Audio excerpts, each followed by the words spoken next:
ఇప్పుడు యుద్ధాలు జరుగుతాయని దేవునికి తెలుసు కదా, చాలా మంది చచ్చిపోతారని తెలుసు కదా, మరి ఎందుకు ఆపలేదు?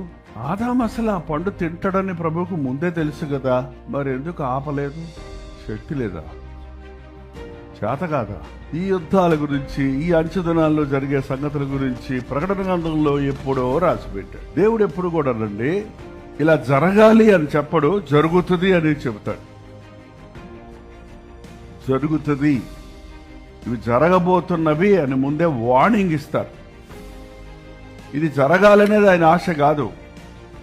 కానీ ఎంత ప్రేమించినా, ఎంత హెచ్చరించినా, ఎంత దీవించినా, ఎంతగా ఆదాము అవ్వల్ని ప్రేమించినా దేవుడు వాళ్ళు ఎంత పని చేశారు చూడండి. అలాగే జనాలను దేవుడు ఎంత దీవిస్తున్నా మనల్ని అందరం బాగుపడిపోతామనేది లేదు.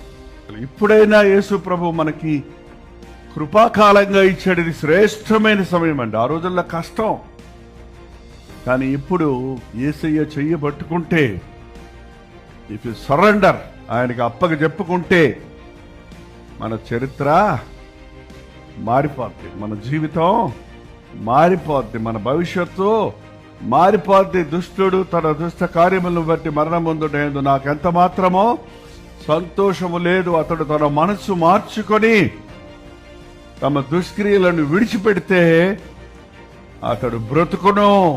హల్లెలూయా. బ్రతుకుదామా?